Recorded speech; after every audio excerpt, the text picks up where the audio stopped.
Happy Saturday, May 14th, which, if my math is correct, I believe is the 17th day on the trail, the CDT. There's going to be tons of bugs in this video. Sorry about that. They love this spot for some reason. So we are finishing up the Gila alternative to the CDT.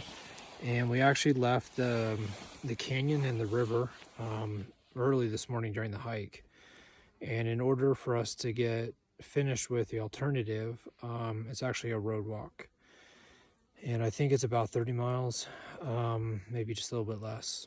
So I know I've discussed road walks before, and there's actually different types of road walks. So there are road walks where we are walking literally on asphalt or concrete, and that's the most miserable road walk, just because you have a pack on your back. The concrete and the asphalt don't give very much, and so basically your shoe and your foot are just squished between the hard surface of the concrete or asphalt and your body weight in the pack. So that's why it's a bit rough, in addition to the fact that we're using trail running shoes, and walking on asphalt without a pack can be painful for some people, but with a pack it generally is painful. I think that's where a lot of like shin splints and other ailments with the feet come from. So for example, the road walk into Lordsburg during the first week, I think that exacerbated my sesamoid and big toe and ankle issues because of that road walk. So the other types of road walks are, you can have a gravel road or a dirt road. However, if it's like a Forest Service road or a rancher's road or some type of road that's been designed, a lot of times you'll have a level of compacted, either crushed rock, or it could be compacted dirt, like clay. And then on top of that, they may put a thin layer of loose gravel or loose dirt. And those roads are a little bit better.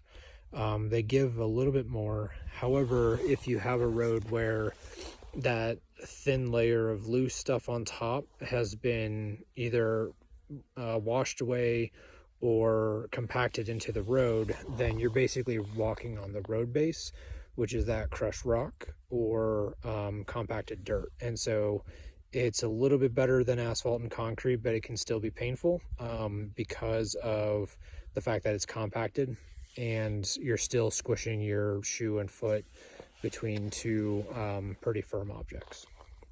The last bit of road that we have encountered so far is a road that was basically made out of natural landscape. So let's say there's like a grass field, like a pasture, and a farmer or the Forest Service or Bureau of Land Management or somebody has driven a truck through there enough times that they have ruts formed, meaning that they've crushed, like they've stamped down the grass.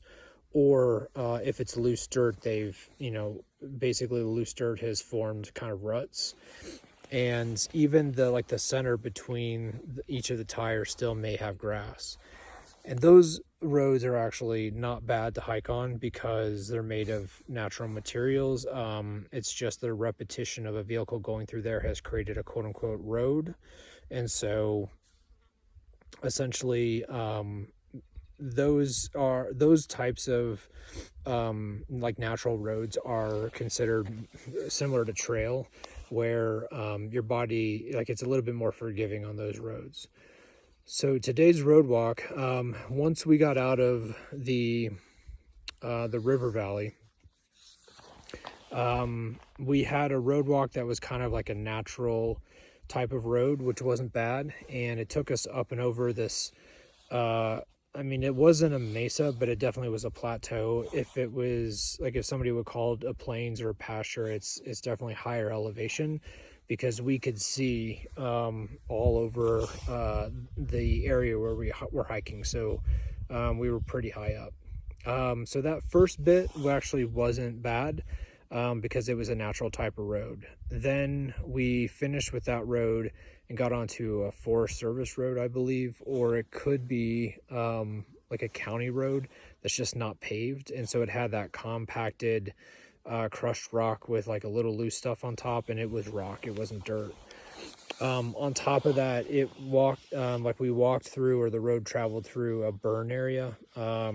There's been some rumblings that somebody started a campfire and it got out of control, or who knows, it could have been lightning, it could have been any other number of reasons. But the burn area kind of forced us to stay on the road instead of trying to find like a path through the woods next to the road. So it was a pretty long road walk. It's actually not finished. The road's just over there, and it's like on each side of the road, according to the map, it's going to get pretty steep, so probably just hills on both sides. So I decided to camp here instead of having to push through. I think it's like another 5 miles before it starts, the landscape around the road becomes a little bit more flat and maybe has an opportunity for camping. For the love of Pete, the bugs. So I think my mileage today is going to be about 21.5 miles. So it's my third 20-mile day, and it's actually a back-to-back 20-mile day. I think yesterday's ended up being like 20.8 miles or something along those lines. Today I passed 250 miles on the trail, so it's hard to believe that the border is 250 miles south, and it took me a little over 2 weeks to get here. Which is not bad considering I was using the first portion of the trail as training, so I kept my mileage lower. I also had to take an unexpected 0 day in Lordsburg to kind of let things settle down. So that milestone happened today, and I think we're about to get into the part of New Mexico, like the Gila alternative allowed us to hike next to a river, and that was wonderful. However, I think we're going to return to the New Mexico of sparse water sources. So the water source that's just 3 miles south of here, it was the solar well that's used for cows again. And I think there's a water source that's coming up in like 5.5 miles north of here. That's the same type of situation. And then going forward, it's kind of a choose your own adventure. I think there's 2 alternatives, and one of the alternatives was created just because there was no water on the CDT proper. But the alternative isn't long. I think it's only like 10 or maybe 15 miles, and it's just because there's water sources over there. So we're going to get back to having to carry some water. We'll see how my feet and my body feel about carrying water. They weren't a big fan the first part of the trail, but hopefully I have a little bit more of my trail legs now, especially since I'm able to pump out 2 20-mile days back to back, and I think I'll probably have another 20-mile day tomorrow. So we're getting to that tipping point where I need to get averaging 20 miles a day in order to finish on time. So today was a good day for the most part. It was hot. Walking on those roads, you don't have a whole lot of shade, so I was reminded, hey, you're in New Mexico, it is hot. But I will say the last 2 nights have been rather chilly. I've had to put on my wool shirt the last 2 nights while sleeping, and cinch up my sleeping quilt fully so that I was covered.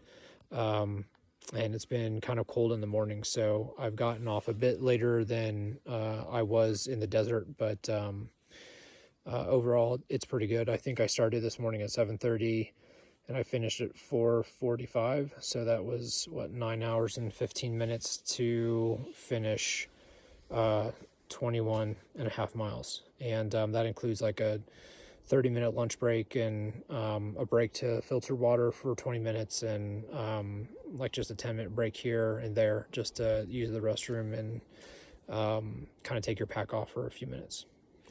So before I left Silver City, which feels like a long time ago,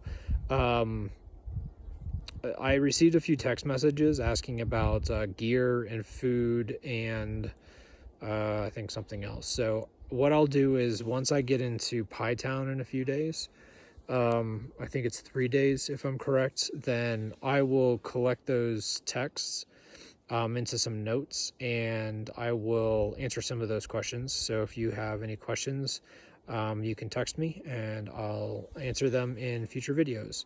And I think I may have mentioned yesterday that there's going to be a pretty huge download of videos at one time, just because I didn't stay at Doc Campbell's long enough to actually to post any videos. So once I get to Pie Town, I'll see if I have Wi-Fi, and if I don't, then it'll be Grant, which is a few more days past Pie Town, and then suddenly there'll be a big dump of photos or video, excuse me. So thanks for everyone who's hanging around. I hope you're enjoying the daily check-ins, and I'll talk to you folks later. Oh wait, a call out, of course, the call out. I had one earlier today and I'm blanking on it. So I mentioned the burn area. We hiked through, there were 3 burn areas, but I think 2 of them may have been connected and I just couldn't see them connected, like behind the scenes. Like if I had hiked into the woods, I may have seen it. But it looked like there were 2 other burn areas that were separate.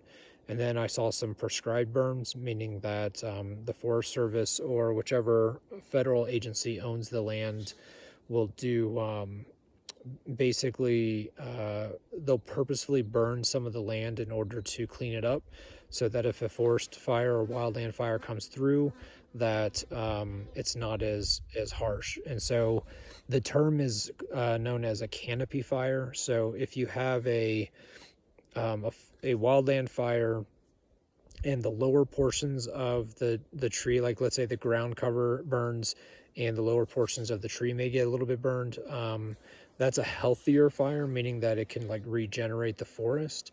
Whereas a canopy fire is when it burns the top. So a good example is the tree right above my head. So if the fire, if the fire would get all the way up to the top here, that's known as a canopy fire, and it would jump from tree top to tree top. So like this tree top over here, and like this one back here, and this one back here, and those over on this side. So if it's at the top of the trees and jumping, it's known as a canopy fire, and it's usually has to be a really hot fire for a canopy fire. And so that's why a prescribed burn will come through and clean out some of the debris, like the dead limbs, maybe some dead grass and vegetation, so that if a fire happens naturally through lightning, or if somebody doesn't douse their campfire correctly and it spreads, then hopefully the fire won't burn as hot and it won't turn into a canopy fire. So today we passed through 2, I think it was 2 burn areas and prescribed burn area. And if the rumor is true that one of those fires, like the larger one, was started because a hiker, I don't know if it was a through hiker or somebody just visiting this area, decided to have a campfire, even though there are regulations. Like right now there's restrictions on fires, I think in New Mexico and Colorado and a lot of the West. But they decided to have one anyway, and it got out of control. So if those rumors are true, I think the shout out is just, be responsible when you go to our public lands, because not only do we need to protect, the animals and the trees and the vegetation from having those hot canopy fires, we also need to make sure we're protecting people, because if myself as a CDT hiker, I'm on an alternative, and if a fire pops up and I'm in between towns, I'm not going to get the alerts. And so I could suddenly wake up in the morning and find myself in a wildland fire.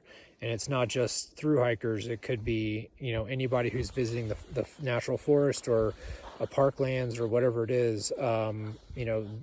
If they don't have cell service, they're not going to get the pings of a new fire popping up, and suddenly they could find themselves in the middle of a fire that they didn't particularly want to be in and didn't plan to be in, because generally you don't travel to a place that's burning.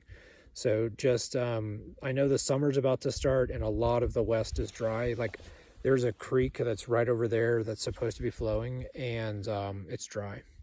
So just be responsible. Shout out to enjoying our public lands responsibly this summer and making sure that you aren't the one that's contributing to any wildland fires that may occur. So a little bit of a longer video tonight. I actually got finished hiking a little bit early, so I thought I'd give a little bit bonus footage, and of course the shout out. I forgot that. So now I'm just rambling. Do you want me to?